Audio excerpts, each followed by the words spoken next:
Welcome, everyone, and thank you for joining us today for Mastering AI Infrastructure, Panduit's Solutions for the Data Center Revolution. The AI revolution isn't just coming, it's here. Right now, companies across every industry are racing to implement AI solutions, and they're all discovering the same thing. Their infrastructure wasn't built for this. They're facing power demands up to 120 kilowatts per rack, unprecedented cooling challenges, and network architectures that need to handle massive data flows. That's where you come in. As system integrators and IT resellers, you're on the front lines of this transformation. Your clients are looking for you for solutions to these complex challenges. Whether they're planning hyperscale AI deployments or adding their first GPU server to an enterprise data center, they need your expertise to succeed. Over the next 30 minutes, we'll show you exactly how Panduit's comprehensive AI infrastructure solutions can help you deliver for your clients. We'll cover everything from innovative power distribution and liquid cooling solutions to high density fiber deployments. You'll learn practical strategies for both new AI ready data centers and upgrading existing facilities. Today's presenter is Bob Wagner. Bob has dedicated almost 3 decades to leading innovative strategies in the connectivity industry. In his role as Senior Business Development Manager at Panduit, he collaborates closely with clients to develop strategic solutions around AI, fiber, pathways, and power, particularly for multi-tenant and hyperscale environments. He also has experience working on the development of high-speed copper and fiber interconnect, including defining Ethernet standards as part of several IEEE committees. Bob, I'll hand the call over to you now. Thanks, Kelly, and welcome everybody. Today we're going to talk about one of the biggest trends out there in the market. In fact, it is the biggest trend, and that's the AI. If you haven't heard of it, that'd be hard to believe at this point because it is just all over the place, and it's really changing things. So the first thing we're going to go into is how is it changing. So let me hit the next slide here. Before we do that, I'll just kind of give you, for some of you who may not be familiar with Panduit, it's a large company. We are privately held. We're well over $1 billion in sales. You can see a lot of the numbers up there. Our focus is always in innovation, technology, and we've been in the data center business for well over 2 decades. And we are dealing with all of the top companies. As you can see, 90% of the Fortune 100. So we are working several different AI projects now, and we're hoping that we can kind of help you with yours. So as I said, what's changing? And frankly, disruption is a good term. Revolution is another term because there is a lot that's changing. The first thing is GPUs versus CPUs. A GPU is a graphic. It came out of gaming devices, but it works really well as parallel thinking. You can do multiple things at the same time. Therefore, it's better than a CPU, which is your normal Intel processor you have in your laptop today. So everything is going to be going to GPUs for AI because it's a stronger, better performance tool. The spend on those GPUs, and Nvidia has about 80% share of that right now, is going to quadruple over 5 years. And I think that may actually be on the low end side. We're seeing it really just go well beyond anybody's expectation. Nvidia can't build them fast enough. I think they said something like a 2-year backlog. What comes with that is what we're going to talk about. So the first one is the power, and that's the biggest hurdle potentially. The thing that could slow down AI the most is this power consumption requirement. You heard Kelly say 120 kilowatts. Well, I've heard just recently, maybe a megawatt per rack. It's hard to fathom because in the not so distant past, that used to be an entire data center. Now we're talking about a single rack being up that high. We're at around 130 kilowatts maximum, which is still incredibly high. And that's at least 10 to 12 times more than a normal rack. A normal rack uses just around 7 to maybe 12 kilowatts. And now we're talking about 120, 130 kilowatts. So that's a major difference. And that's going to, handle or change everything from how much power comes into your data center, to how you handle that density inside your system. And you're really going to be looking at it on a rack basis. Coming with that is at least 4 to maybe upwards of 8 times more fiber cable. A lot of the data centers early on were using a lot of copper. I know we've all seen it go mostly fiber. AI is going to use that much more fiber. So the density, the handling, the types of connectors, all of that is putting a big pressure.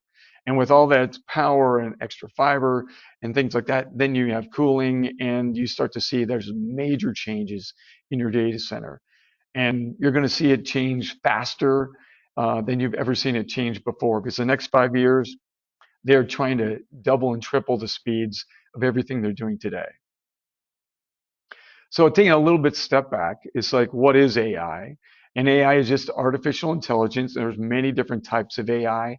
The two that you're going to see the most, you'll hear it very commonly called Gen AI. All that stands for is generative AI, which means it's creating new content. ChatGPT is a perfect one. You ask it a question and it creates new content for you. One of the ones that I think is going to have the biggest use is predictive AI. Given a lot of set of information and data, it's going to predict the future, like predicting where do we think the stock prices are going, or when does this manufacturing device need to have preventative maintenance before it fails. Very, very important things that make a great ROI on top of these very expensive AI products. And then you'll hear machine learning and deep learning. Those, as you can see from the graph on the right, are just subsections, and each one is more and more complex than the other, and it's really starts to lean into like a supercomputing sort of environment. They can do more data, handle more calculations at the same time, and that's really the only true difference between those. Now, you have two different types of data centers when you're talking about AI. You have a training system and an inferencing network. The training is what most people are doing today. And that is just like the name says, you're collecting all this data, you're curating it, you're analyzing it, the computer system is learning, and then it's getting ready to be able to feed the inferencing system, which is this network that when you are a customer, you lean into that one and you ask the questions, you ask it to do whatever it's going to do. The inferencing then pulls on, as you can see in the graphics, all that information that the training system put into the storage, pulls that as needed, comes up with the new answer for the question, the query, and then supplies it. So what you could have is a training network and an inferencing network all in the same data center, or you could have the training in a data center and the inferencing in a different one. And I think that second model is what we expect to see. We expect to see the inferencing as a edge application. So it'll be close to the customers who are asking those questions. It'll be in the big cities, the big metropolitan areas. And the training can be, several different places. But because the training is going to have more servers, more switches, be a bigger network, it's also going to be more power hungry. It's likely it's going to be in a location that is far from the big cities where it can get inexpensive and plentiful power. Today, you're seeing most of the AI systems being put in place for training, because why? AI is new. It's still doing that training. As you can see from a quote from Dell World of this year, we're going to see a rapid shift. So by 2030, instead of it being 90% training today, it's going to be 90% inferencing. And that's because we're going to have more and more customers putting in queries, needing things. You'll need it closer to the autonomous cars and whatnot. So what does that mean for us? We are the ones who have to help the customers build those data centers. This is a lot of data on one slide, but you'll see for the first column, it shows what an AI data center uses. Then you'll see the hyperscaler, which is by far the leading, fastest, most intricate designs today. And then you'll see a normal enterprise on-premise application. So I've highlighted a few of the items in red, which are a big change. So AI uses MPOs and only MPOs to date. Normally, today's servers are using duplex LCs for their fiber connectivity. AI uses only MPOs and it uses angled MPOs. So it's a different architecture, and those will be 8 fiber to potentially 16 fiber MPOs. So you're going to see a lot more fiber that way. Nvidia, which is big time with InfiniBand, which is a low latency network, also uses a lot of that. Today, unless you're a supercomputer, you're not using InfiniBand. You're using Ethernet. What happens is the compute side of the AI will use InfiniBand, but then it has to get out to the rest of us. It'll go through a traditional Ethernet network. We're also starting to see the compute side switching from InfiniBand only to a lot of them going to Ethernet. And that's as Ethernet becomes better able to handle those latencies. Multi-mode, a lot of people, like the hyperscalers, have moved over to single mode, and they may do their AI with the single mode, but because a lot of these are built in pod systems, we'll talk about that later, multi-mode is very, very commonly used in AI. And then you talk about the power. And so you now, instead of having a single phase, 120 volt, 15 amp PDUs in your cabinets, you're definitely going to need 3-phase 415. If you only have 208, you're going to have to live with that. But any new building is going to be focused on 415 volts and a minimum 60 amps to 100 amps. And I've seen people asking for all the way up to 200 very recently. You'll also start to see a lot more liquid cooling and air cooling. You're going to be doing both in AI systems. And then where is it going to be located? We talked about that, where it's easy to get the power. So breaking it down, the mega trends that we see in AI, power, cooling, and fiber density, you're going to need more of it. You're going to need more of all of it. So everything's going to become more complex, and the data centers are going to be built for AI, even if they don't know who's moving into that data center, because the expectation is you need to be future proofed, and it's going to have to be ready to have liquid cooling. It's going to have to be able to handle the power, which kind of means a lot of these data centers were built even 2 years ago. They're going to have to be retrofitted, and sometimes that's really difficult. So you may not see a lot of people using those for AI. And that's what we're seeing today. More data centers than ever before are in the process of being built, which is great for all of us because that means a lot more business. And people are going to have to look at how they get their power. I think we all saw Microsoft's talking about restarting 3 Mile Island. Nuclear is definitely in the cards here, but that's probably 7 to 10 years out because of all the permitting and the government regulations that have to go through it. So you're going to see a lot more of the data center companies supplying their own energy, and a lot of it's going to be renewable, wind and solar. Most large AI is going to be rack and stacked, and that's a lot of you folks are going to be involved in that by integrators. Anybody, including the server manufacturers like Dell, Supermicro, et cetera, they're doing the rack and stack. They'll actually build an entire SuperPod, which is what Nvidia uses for a 32 server pod or a row. They'll do that. They'll test it completely, break it all down, ship it, roll it into the data center, recable it up, retest, and away you go. That's because some of these racks can be over $1 million.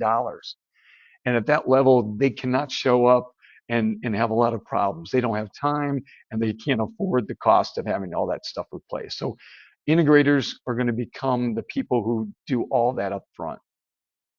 Enterprise customers, while they're not the big users today, will likely be using AI, and there's maybe only going to have 4 cabinets, and each one may only have 1 to 2 GPU because they don't want to do liquid cooling, they want to do air cooling, and then they may spread those cabinets out throughout the data center to avoid a spike in the power and or the thermal that comes with it and causing imbalances inside their data center.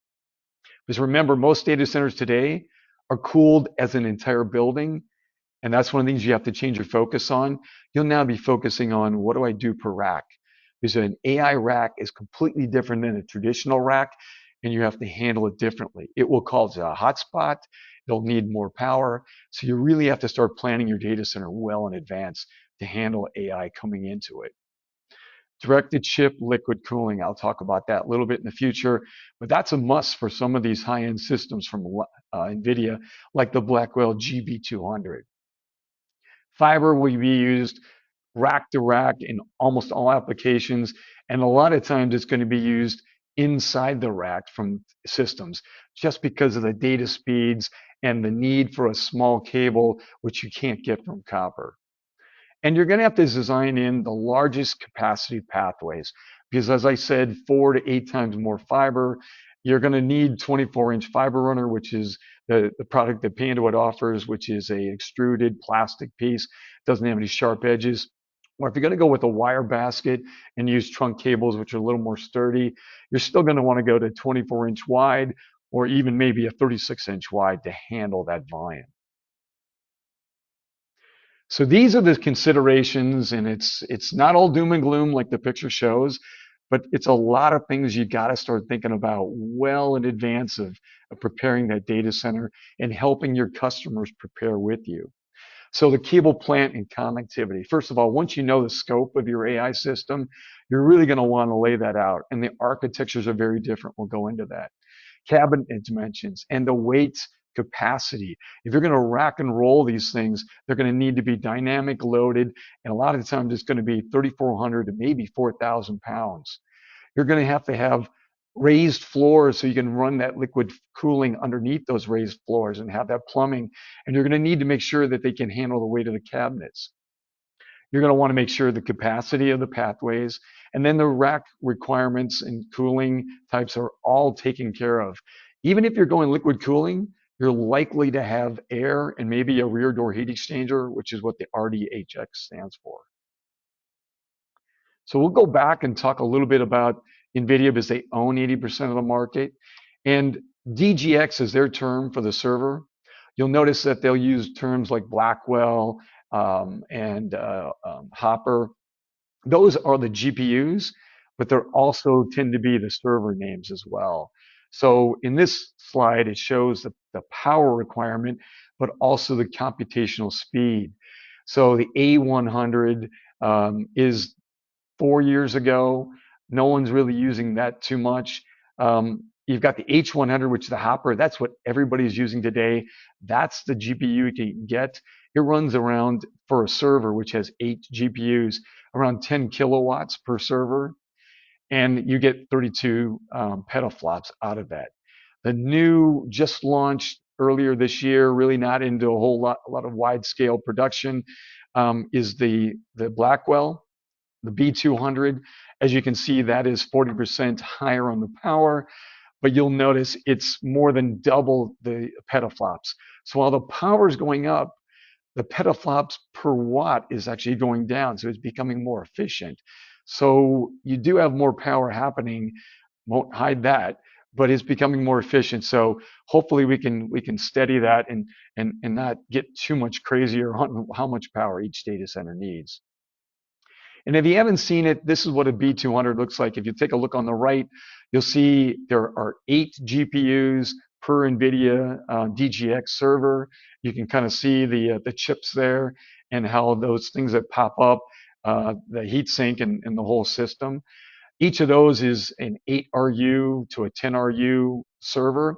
And you'll see a whole line of those on the right, that brownish sort of square. Those are your servers. So as I said, there's a lot of power being used, and McKinsey and Omdia, these are quotes and graphs from them. They're some of the leading, smartest people we know as far as what the trends are going to be.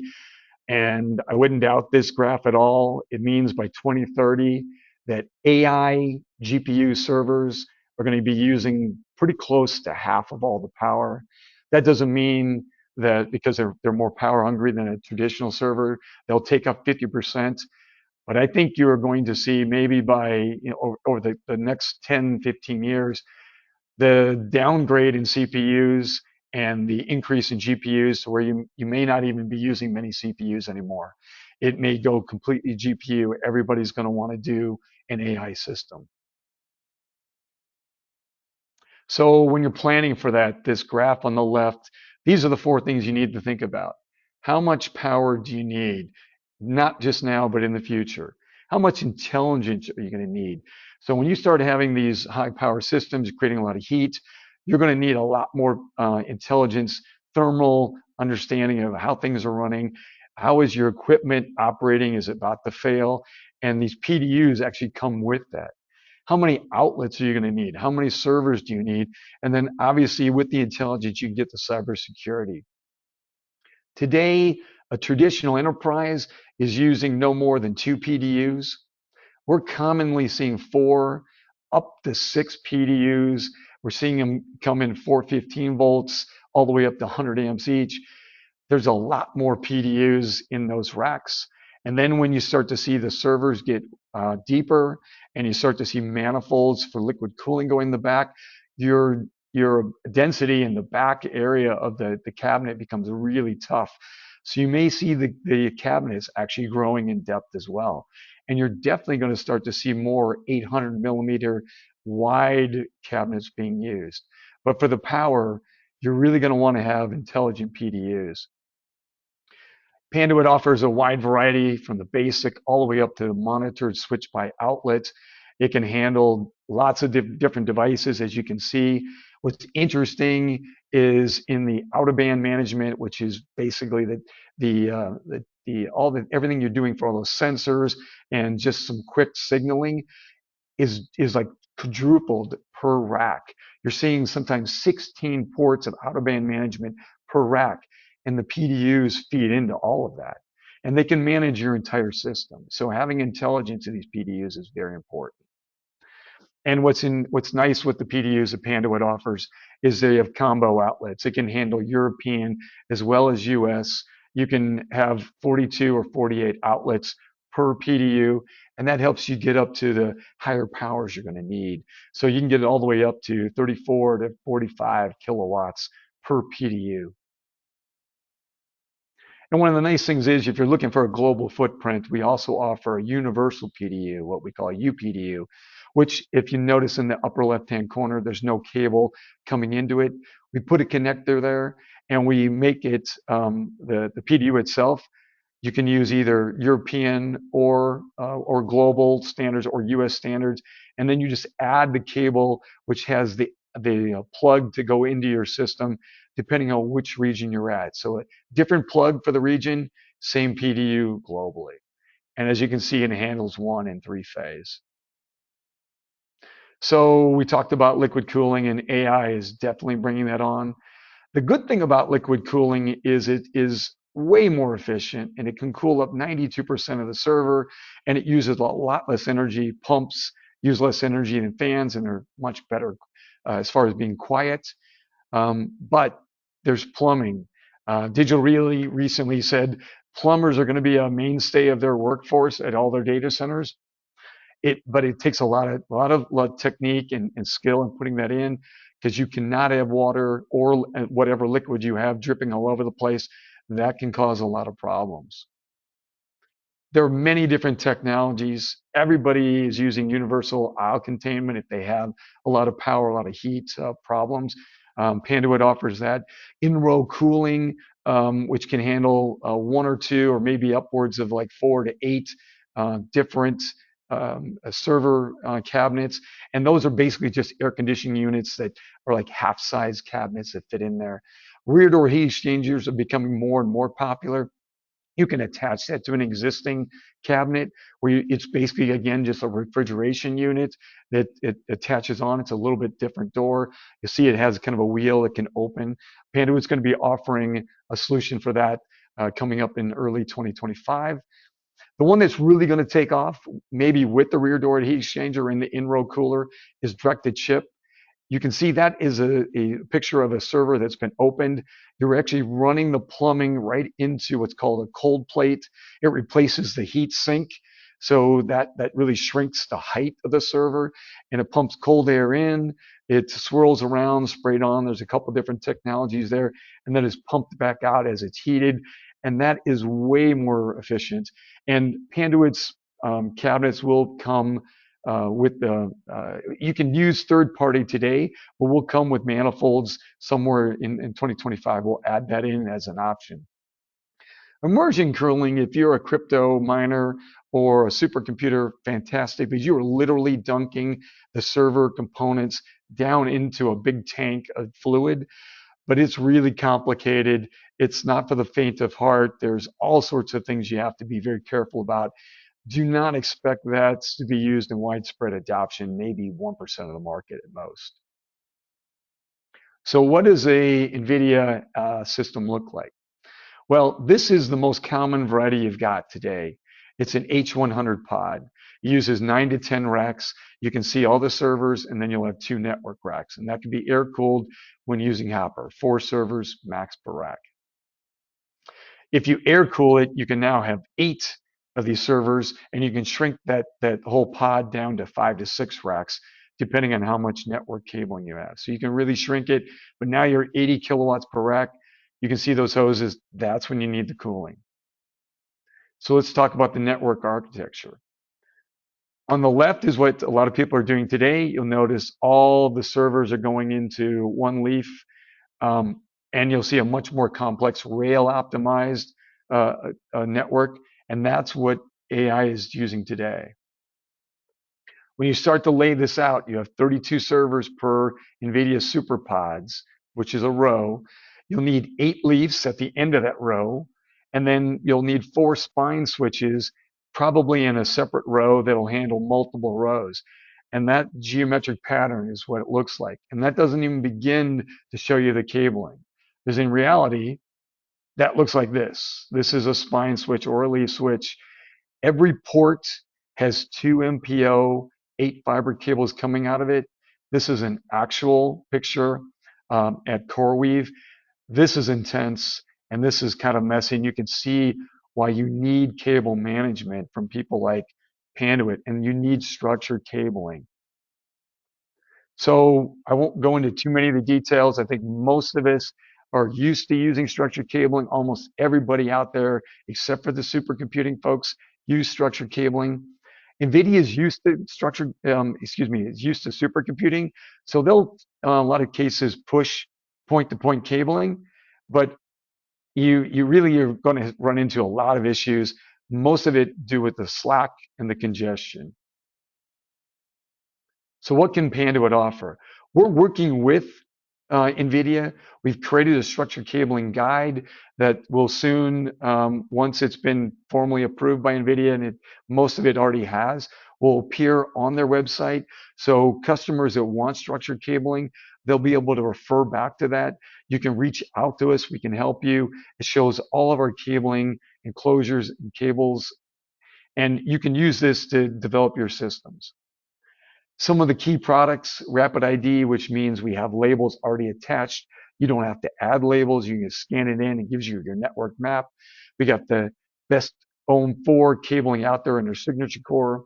We got PanMPO, which is a toolless way to change gender. So if you ever need to clean it, you can retract the male pins and clean it much easier. You can change polarity if you need to. And then obviously from all those pictures, you know how important cable management is. We also offer a lot of things for the gray space, grounding and bonding, things to hold your power cables, all the safety features.